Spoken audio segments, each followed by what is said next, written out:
Wow, Jennifer. Wala ka gid kadudlaan. Ikaw gid ang nagapang garit-garit. Kabalo ka naging kadamo diri sa mga single, no? Madamo diri sa mga wala nakatilaw himaya. Wala pa nakatilaw biskan light nga maayudan, pero tagduwa ka biluang imo ginabiga. Ikaw gid ang nagapang garit-garit, Jennifer. Ano ginapangita nimo? Gamo? Hambala ko. Kon gamo ang ginapangita nimo, ari ako. Gani, pati do pipi kong plastar pamate. Kay subong nga punto por punto, baw Diyos ko, Jennifer. Kung mag-init ang akon ulo, ako'y buktot. Ipabulkit kung sungad mo. Una nga punto. What is the lesson for today's video? What is the lesson nga makuha ninyo for today's video? Simple gid lang. Beskan ikaw may diferensya, beskan anong imong itsura, kon bigatlan ka, makarelasyon ka. Kani, paano pag ginahulat ninyo?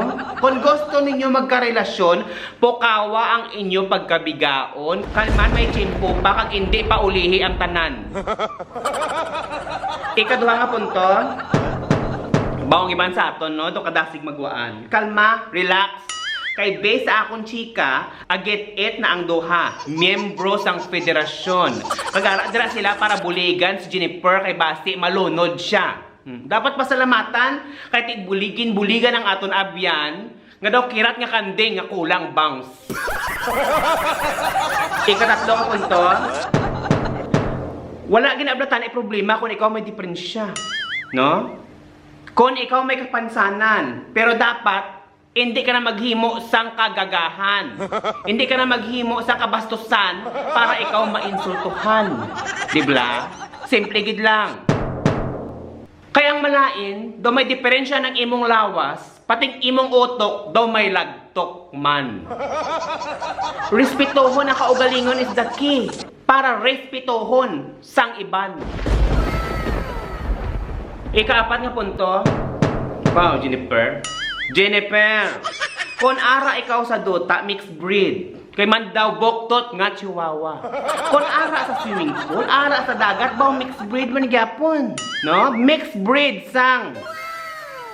Serena ang nanay, Sigbin ang tatay. Ikalima nga punto. Nagainit ginang akon ulo. Kaya siyempre, kadamo sa mga single nga kilala ko. Damo sa ila sang wala ka relasyon, pero ikaw, Jennifer, bang? Kasi swerte sa imo, mo nag-init ang akong ulo. Mas nagainit pag ang akong ulo, kay nga, tagduha-duha ang ginabigaan nimo. Gani para sa inyo. Sa tanan nga nagainit ang ulo, akong bahala sa inyo. Hatag lang kamo sang hudyat, kay pauntaton kong problema ninyo. Hambalan ninyo ako, tagaya ko sang signal. Ang ano ka ba ni Jennifer? Palokpon ko?